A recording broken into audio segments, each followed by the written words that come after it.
June 26, 1944, Hollandia Air Base, Dutch New Guinea. A checkers game sat half-finished as Lieutenant Colonel Charles MacDonald looked up from the board.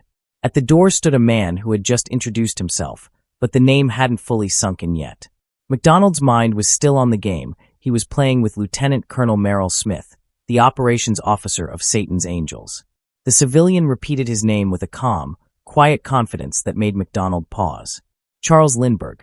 Yes, that Charles Lindbergh, America's most famous aviator, was standing in a makeshift recreation hall, thousands of miles from home, asking permission to talk about P-38 combat operations. Neither man knew it then, but this simple interruption would change the future of long-range fighter missions in the Pacific. Over the next 6 weeks, Lindbergh would teach flying techniques that extended the combat range of the Lockheed P-38 Lightning by nearly 400 miles. What pilots once thought was impossible would soon become standard procedure. This isn't just a story about technology. It's about challenging old habits. It's about pilots learning to trust math over instinct, and how one man's deep knowledge of fuel efficiency reshaped the air war in the Pacific. These new range-extending methods weren't written in engineering books. They were learned in the sky, day by day, as pilots realized everything they'd been taught about engine management was incomplete. The impossible was about to become routine, and their teacher was a 42-year-old civilian who had only flown a P-38 for the first time 3 days earlier. Lindbergh's path to that screen door in Hollandia had started 17 years earlier over the Atlantic Ocean. On May 20th to 21st, 1927, Charles Augustus Lindbergh changed aviation forever by flying 3,600 miles from New York to Paris, alone, in 33.5 hours. His plane, Spirit of St. Louis, carried 450 gallons of fuel in tanks, so big they blocked his forward view. He navigated with a periscope and dead reckoning, carefully managing fuel in a way other pilots thought was obsessive. When he landed at Le Bourget Field, he still had 85 gallons of fuel left, something experts said couldn't be done with a Wright Whirlwind radial engine. That obsessive precision with fuel became Lindbergh's trademark skill, and years later, it would change the way America fought a war. Throughout the 1930s, while flying survey missions for Pan American Airways across the vast Pacific and Atlantic, Charles Lindbergh sharpened his skills in pushing aircraft far beyond what the manuals said was possible. He learned that the published range numbers were just averages, not the real limits. Every engine had a sweet spot, an exact point where power, fuel use, and stress worked in perfect harmony. Finding that sweet spot wasn't something you learned in standard training. It meant understanding how manifold pressure, propeller RPM, fuel mixture, and airspeed worked together like pieces of a puzzle. By 1944, Lindbergh had become one of the world's top experts in long-range flight. But there was a catch. His relationship with the U.S. military was complicated. Before the war, Lindbergh had strongly opposed America's involvement in Europe. He became the face of the America First Committee, which put him at odds with President Franklin Roosevelt.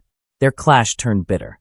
On April 29, 1941, after Roosevelt publicly compared him to Confederate sympathizer Clement Vallandigham, Lindbergh resigned his commission as a colonel in the Air Corps Reserve.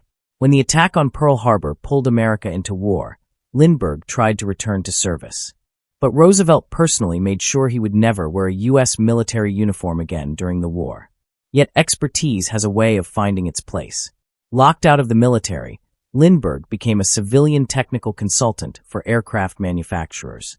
In 1943, he joined United Aircraft Corporation and worked closely with their Chance Vought division, the makers of the F-4U Corsair. He also spent time at Ford's Willow Run plant, helping fix production issues with the B-24 Liberator. He didn't stay behind a desk either. Lindbergh flew dangerous high-altitude test missions in P-47 Thunderbolts to analyze engine performance. He even contributed to the development of dive bombing techniques, proving that even as a civilian, he was shaping the future of aerial warfare. Lindbergh's technical work with the Corsair was impressive, but he wanted more. He hungered for combat. By early 1944, he saw his chance. United Aircraft wanted to explore the potential of a new twin-engine fighter. The only American plane in that class was the Lockheed P-38 Lightning.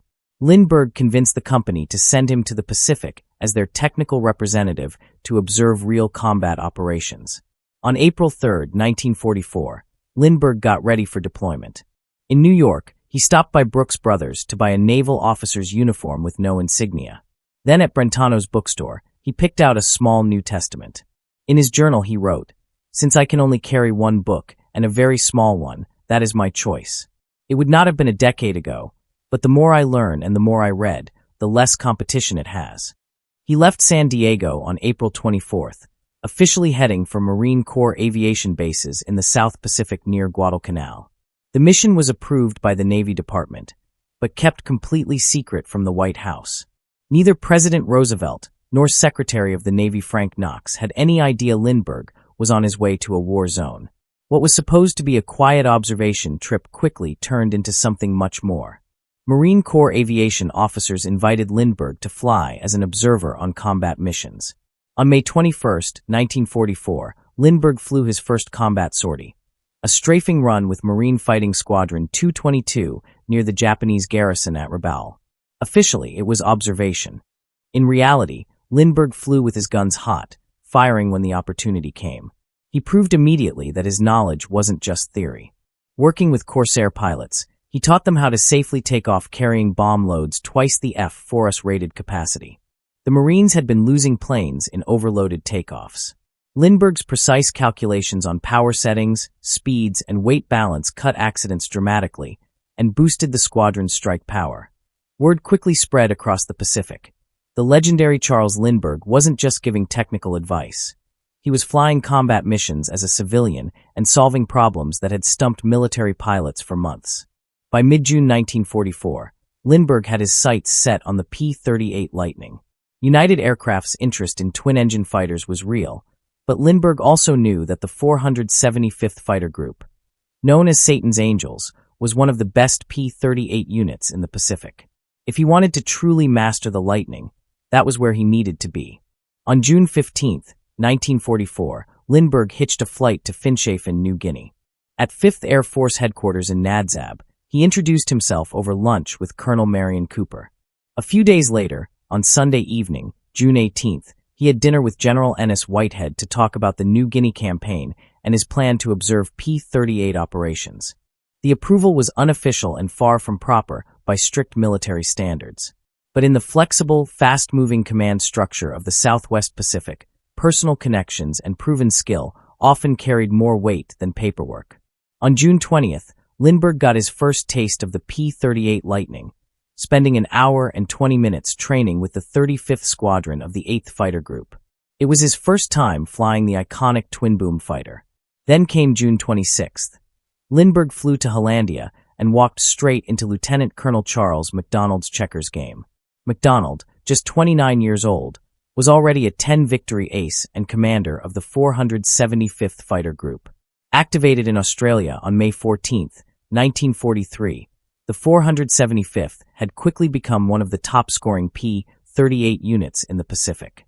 Its three squadrons, the 431st, 432nd, and 433rd, flew the latest P-38J models, equipped with improved intercoolers and extra fuel capacity.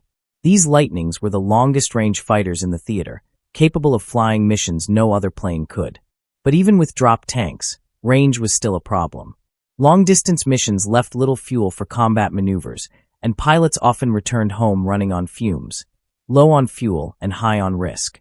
Several aircraft had already been lost when bad weather forced pilots to take detours that pushed their fuel tanks past the limit. At first, Lieutenant Colonel Charles MacDonald politely brushed Lindbergh off and went back to his checkers game. But when Lindbergh mentioned that General Hutchinson, commander of the 3rd Air Task Force, had sent him to talk about P-38 combat operations, MacDonald started to pay attention.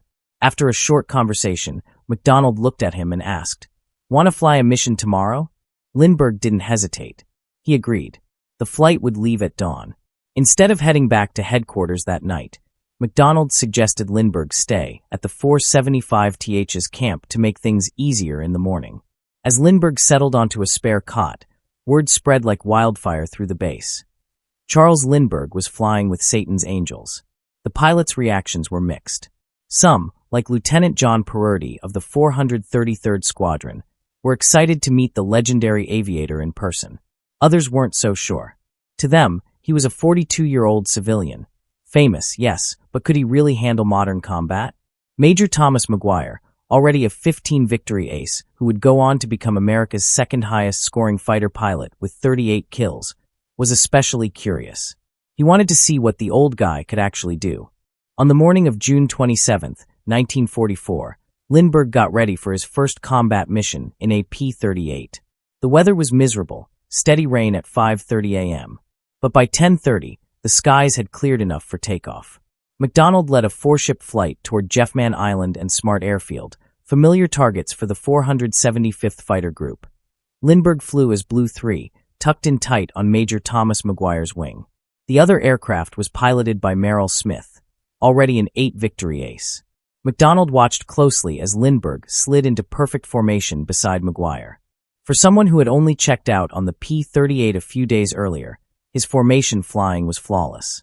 The mission that day was simple but dangerous: strafe an enemy barge in Kaibobo Bay. Lindbergh weaved through bursts of anti-aircraft fire, his cannons and machine guns tearing into the target. The strike was a success, and all 4 aircraft made it home safely. But what the crew chiefs noticed after landing would turn out to be far more important than the attack itself. When the ground crew inspected Lindbergh's P-38 after several missions, they spotted a clear pattern. His plane was consistently landing with more fuel left than anyone else flying the same missions. On July 1st, after a grueling 6.5-hour armed reconnaissance over Japanese airstrips along the western shore of Geelvink Bay, Lindbergh touched down with 210 gallons still in his tanks. Other pilots from the same mission landed nearly on empty. 2 days later, on July 3rd, the group escorted 16 B-25 bombers on a strike against Jeffman Island. After the bombing, the P-38s went barge hunting. Within an hour, 2 pilots had to break off for home because they were running out of fuel. Lindbergh, he kept going, his gauges still showing a healthy reserve. McDonald noticed the difference. It wasn't luck. It was technique. Just 2 days after Lindbergh's arrival, McDonald called a meeting of the entire 475th Fighter Group. The recreation hall was rough, packed dirt floors, a palm-thatched roof, a single ping-pong table, and a few decks of cards. Under the harsh glare of bare light bulbs, McDonald got straight to the point. He introduced Lindbergh and asked him to explain how he was coming back with more fuel than anyone else in the squadron. Lindbergh stepped forward and began describing the cruise control techniques he had perfected for the P-38 Lightning, methods that would soon change the way pilots flew across the Pacific. The standard procedure for P-38 pilots was simple and strict. Cruise at 2,200 to 2,400 revolutions per minute with the fuel mixture set to auto-rich. It gave solid power and was considered safe for the engines, but it burned through fuel fast. Lindbergh stood in front of the pilots and explained a different way. If they lowered engine speed from the standard 2,200 revolutions per minute down to 1,600 revolutions per minute, switched the mixture from auto-rich to auto-lean, and slightly increased manifold pressure to balance out the lower RPM, they could dramatically cut fuel use without losing speed. He laid out the exact numbers. 1,600 revolutions per minute. 30 inches of manifold pressure. Mixture, auto-lean. Indicated airspeed, 185 miles per hour. With those settings, fuel consumption dropped to about 70 gallons an hour, giving roughly 2.6 miles per gallon. A massive improvement over the standard cruise settings. Lindbergh predicted that these techniques could extend the Lightning's range by nearly 400 miles, making 9-hour missions possible. When he finished speaking, the room fell silent. The pilots shifted uneasily in their seats. The thought of flying for 9 hours didn't sit well with anyone. 7-hour missions already pushed human endurance to the limit. The P-38 cockpit was cramped and unforgiving. Pilots sat on their parachutes, with a life raft or crammed beneath them. Their bulky survival suits only made things worse. 7 hours was torture. 9 felt impossible. But what really unsettled them was how Lindbergh achieved this range. His technique involved running the engines at low RPM and high manifold pressure, something they had been specifically trained never to do. In military flight school, this over-square operation was treated as dangerous. Instructors warned it would cause detonation, overheat the cylinder heads, and lead to catastrophic engine failure. Now a 42-year-old civilian, not even in uniform, was telling some of the best fighter pilots in the Pacific that everything they'd been taught about engine settings was wrong. Pilots had been drilled with one hard rule. If manifold pressure ever exceeded RPM by more than a few inches, the engine could blow. Now this civilian was standing in front of them, suggesting they should do exactly that, and do it routinely. The skepticism in the room was thick. Pilots exchanged uneasy glances. A few shook their heads. One even spoke up, calling Lindbergh's technique flat-out dangerous. But Colonel MacDonald understood something others didn't. Lindbergh wasn't talking theory. He had flown real combat missions using these settings. His P-38 hadn't suffered a single engine failure. And each time, he'd returned with enough extra fuel to give him options other pilots didn't have. MacDonald made a decision. If Lindbergh was right, the 475th Fighter Group would gain a huge operational edge. If he was wrong, they'd find out quickly enough. Over the next week, pilots began testing Lindbergh's cruise settings, carefully at first. The early flights were short, giving them a quick way to bail out and return if anything went wrong. At lower RPMs, the Allison V-1710 engines sounded different, a deeper rumble that made pilots nervous. But the instruments told another story. Temperatures stayed normal. Oil pressure held steady. And the key metric, cylinder head temperature, actually ran cooler than it did at higher RPM. As their confidence grew, the pilots pushed the technique onto longer missions. The results were impossible to ignore. Flights that had once required turning straight for home after a target strike could now include extended combat air patrols. The P-38 wasn't just flying farther, it was fighting longer. Flights that once forced pilots to sweat over fuel gauges now ended with fuel to spare. The P-38's combat radius, once capped at 570 miles, stretched first to 700, then 750. Targets once considered unreachable were suddenly well within range. Pilots could strike, linger over the battlefield for 15 minutes, and still return home with a full hour of fuel in reserve. The shift was nothing short of revolutionary. Skepticism melted away as mission after mission proved Lindbergh's method worked. He didn't just teach, he flew with them, logging combat hours and leading formations himself. His call sign was simple and unmistakable: Mr. Lindbergh. In the briefing room, he explained why the technique worked. Aircraft engines produce power by burning fuel to create pressure. Efficiency comes from getting the most power out of the least fuel. High RPM cruise settings burned fuel fast, but wasted energy with every rapid cycle. Lindbergh's method flipped that logic: lower RPM, higher manifold pressure. Fewer combustion cycles, more efficient power. A lean mixture fine-tuned the burn, squeezing out every drop of fuel. And the risk? Largely imagined. Though the manifold pressure readings were over square, the actual power output was modest, just 30 inches, far below the brutal 60-inch emergency power settings used in combat. The Allison engines didn't falter. They ran cooler, smoother, better. The results spoke louder than any lecture. What had begun as a controversial idea from a civilian had turned into a decisive operational edge. The lower RPM settings didn't just save fuel, they actually reduced mechanical stress on the engines. Lindbergh's method wasn't dangerous. It was simply unconventional. His expertise had been earned over years of long-range flying. In 1927, he'd crossed the Atlantic alone, proving that published performance limits were often just starting points. In the 1930s, while working with Pan American Airways, Lindbergh logged thousands of hours mapping trans-Pacific and transatlantic routes. Those flights gave him endless opportunities to refine fuel management techniques. The twin-engine design of the Lightning made experimentation less risky. If one engine failed, the other could bring the pilot home. Over the Pacific, where a mechanical failure in a single-engine fighter could mean death or capture, that redundancy was priceless. And with Allison shipping spare V-1710 engines in generous quantities, commanders could afford to take calculated risks. The gamble paid off. Not a single P-38 engine failed because of Lindbergh's technique. By late July 1944, his cruise settings were spreading across 5th Air Force units. The 475th's sudden leap in range and flexibility was impossible to ignore. Word spread fast, through pilot chatter, fuel logs, and ground crew reports. Other squadrons wanted in. Lindbergh patiently briefed new pilots, answering technical questions and dismantling safety concerns. Adoption wasn't instant, but it was inevitable. Then came July 28, 1944. The mission, bomber escort over the Saram area with the 433rd Squadron. Lindbergh flew as Blue 3 in a 4-ship flight over El Puty Bay. That's when they spotted them. 2 Mitsubishi Ki-51 Sonya light bombers returning from a search mission. These aircraft belonged to the 73rd Independent Flying Chutai. One was flown by Captain Saburo Shimada, the unit's commanding officer. The other, by Sergeant Yakogi.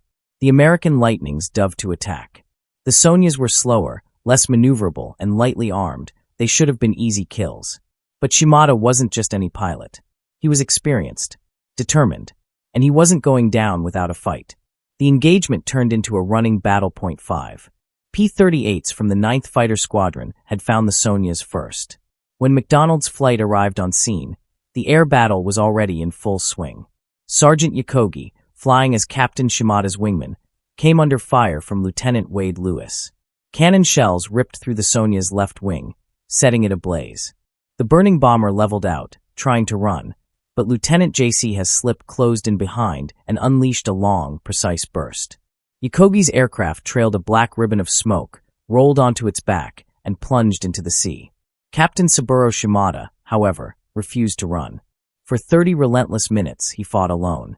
His Mitsubishi Ki-51 twisted through the sky in violent, tight turns, the wingtips leaving white contrails of condensation in the humid Pacific air. The faster Lockheed P-38 Lightning fighters struggled to get a steady gunsight picture.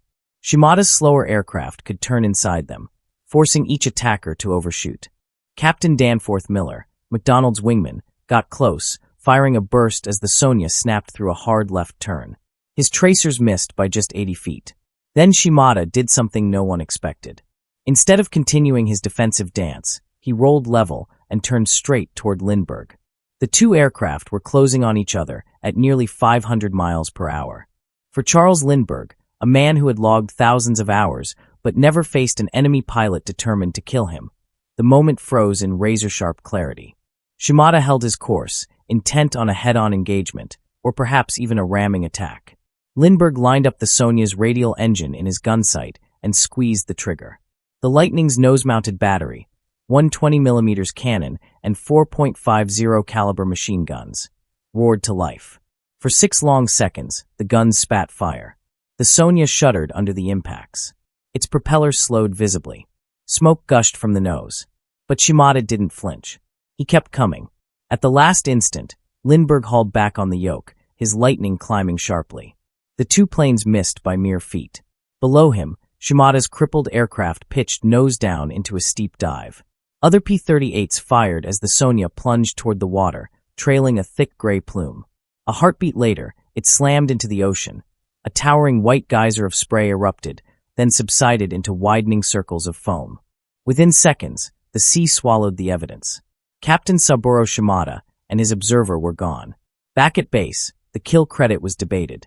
McDonald, Miller, and Lindbergh had all struck the Sonya. But it was Lindbergh's head-on burst that had crippled the aircraft, sealing its fate. Unofficially, the 475th's pilots agreed. Charles Lindbergh had scored his first, and only, aerial victory. The kill would never be officially entered in the unit's war records. But among the men who witnessed it, there was no doubt. Officially, the victory was never recorded. Charles Lindbergh was a civilian. His participation in combat operations had always been irregular, and logging a confirmed kill would have raised uncomfortable questions. Questions that might have ended his time with the 475th Fighter Group immediately. 3 days later, on August 1st, Lindbergh nearly lost his life. The mission was a fighter sweep over the Palau Islands. The flight encountered a swarm of Mitsubishi A6M0 fighters. In the chaos of the dogfight, Lindbergh became locked in a turning battle with an experienced Japanese pilot. For the first time, the great aviator found himself moments from death. The Zero slid onto his tail, its guns spitting fire. Lindbergh heard the urgent call over the radio, McDonald's voice cutting through the noise. "Brake right. Brake right." Lindbergh rolled hard, just in time. McDonald dove in, pulling the Zero off him and engaging the enemy himself. It was a close call, far too close for a civilian who was never supposed to be in combat to begin with. 5th Air Force Headquarters decided the experiment had gone far enough. Lindbergh had done what he came to do, and more. He had proven his fuel management techniques worked under combat conditions. He had flown approximately 50 missions during his Pacific service, about half of them in the P-38. He had shot down an enemy aircraft, and he had narrowly avoided becoming a casualty of war. On August 12, 1944, Charles Lindbergh left Hollandia to return to the United States. The pilots of the 475th Fighter Group gathered to see him off. By then, their respect for the civilian technical representative ran deep. Lindbergh hadn't just lectured them on fuel efficiency. He had strapped into the cockpit beside them, shared their risks, and fought their fight. Out there, fame meant nothing. Skill and courage were everything. The impact of his work was already rippling far beyond the 475th. By October 1944, P-38 squadrons across the Pacific were adopting variations of Lindbergh's cruise control settings. The exact numbers shifted depending on unit and mission, but the principle remained the same. Lower RPM, higher manifold pressure, leaner mixture, longer range. Targets once considered unreachable were now well within striking distance. Lindbergh had not only changed the way pilots flew, he had extended the reach of an entire air war. Japanese air bases that had once enjoyed practical immunity from Allied fighter escorts suddenly found themselves vulnerable. The Lockheed P-38 Lightning, now flying farther than anyone thought possible, carried enough fuel not only to reach deep into enemy territory, but to fight over the target and return home safely. The impact was immediate. Missions that had previously been deemed too far, or had been flown without fighter escort, were suddenly viable. Long-range sweeps pushed deep into Japanese-held areas. Fighter groups based in Dutch New Guinea soon began flying 950-mile missions, striking targets, engaging in combat for 15 minutes, and still returning with fuel to spare. Such operations had been unthinkable before Lindbergh's techniques became standard practice. The range extension was far more than a technical improvement, it was a strategic multiplier. In the second half of 1944, this expanded combat radius directly supported Douglas MacArthur's advance toward the Philippines. Airfields once out of reach were suddenly within range of fighter cover. This allowed invasion timetables to accelerate. Campaigns that might have taken months were completed in weeks. And the impact wasn't just operational. It was human. Where pilots had once returned to base running on fumes, they now landed with precious reserves. That meant survival in bad weather. It meant damaged planes making it home instead of disappearing into the Pacific.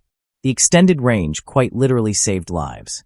Its value became especially clear during the Battle of Leyte in October 1944.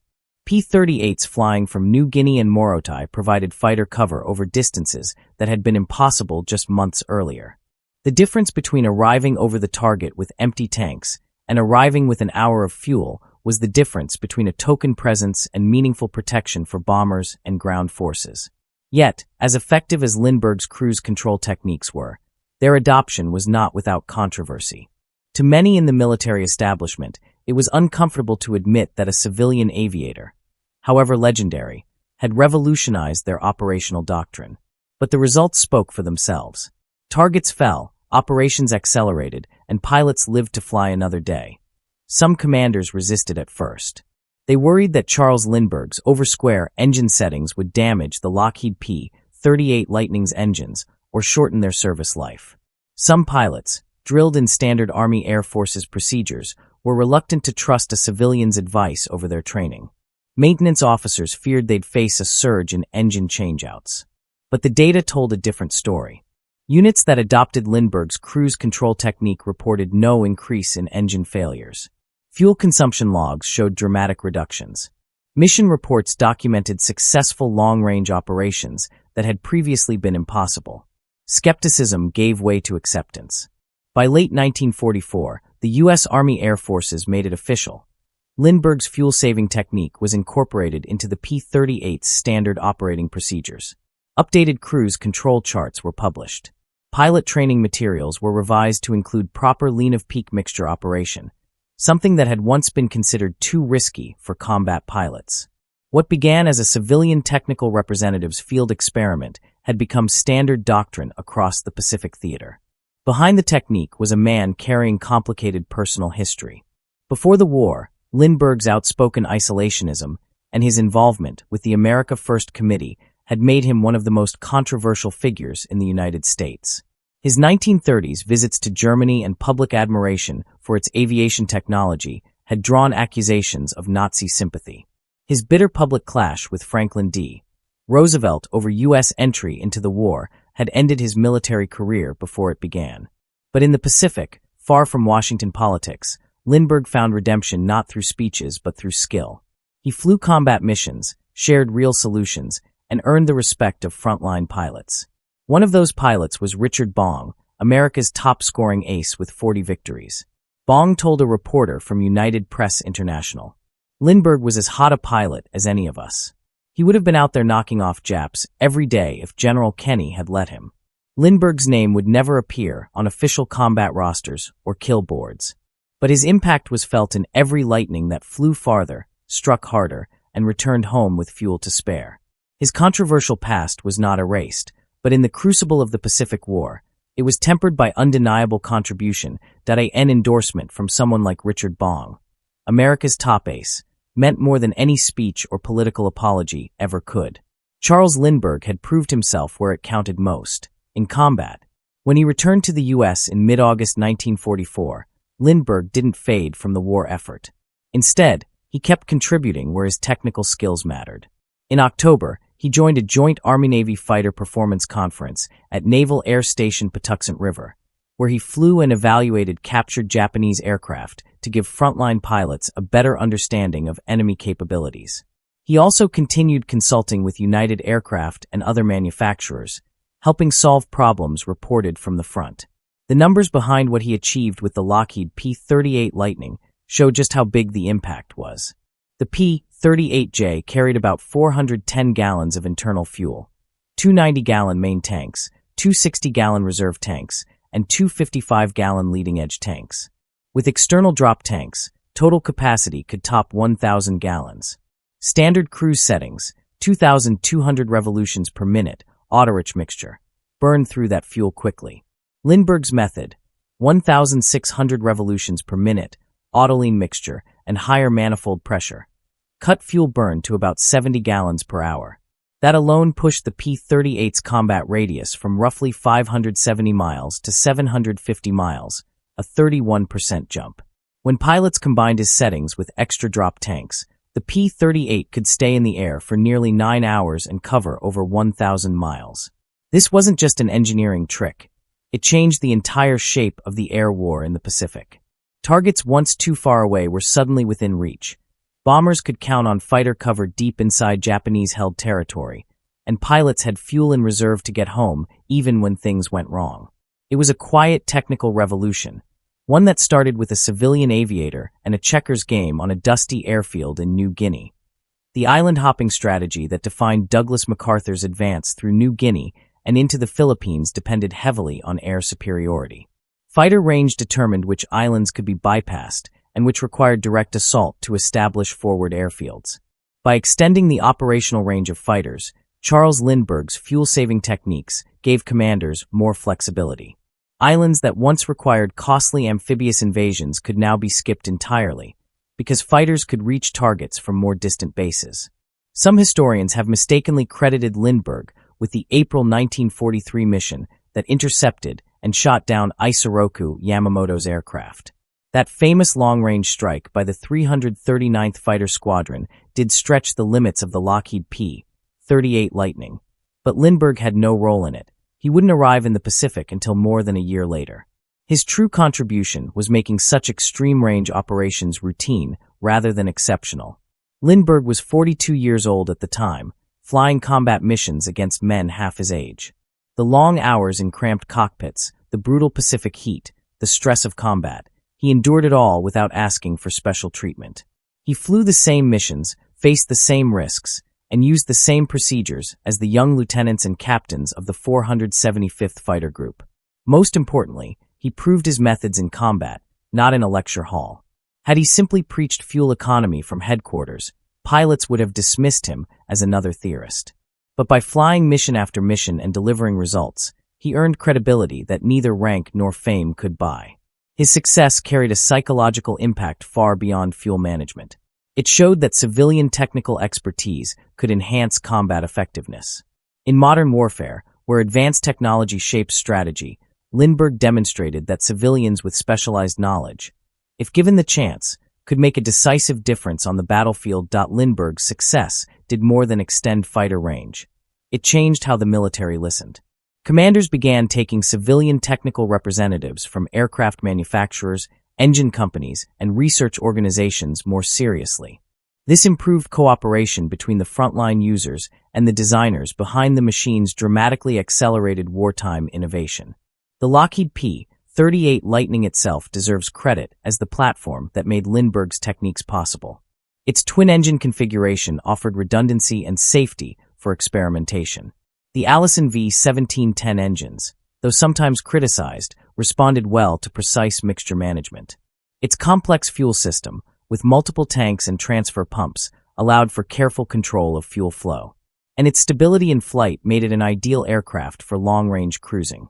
By late 1944 and early 1945, the North American P-51 Mustang began replacing the P-38 in some theaters, thanks to its superior high-altitude performance and longer range on the same fuel load.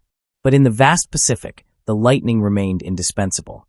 Its twin engines offered safety over endless stretches of water, its heavy armament delivered lethal firepower, and its low-to-medium altitude performance matched Pacific combat conditions perfectly. When flown using Lindbergh's techniques, its range remained exceptional. The numbers speak for themselves. The 475th Fighter Group, flying P-38s exclusively, recorded 551 aerial victories, the highest of any P-38 unit. America's second highest scoring ace, Thomas McGuire, scored 38 victories in a P-38.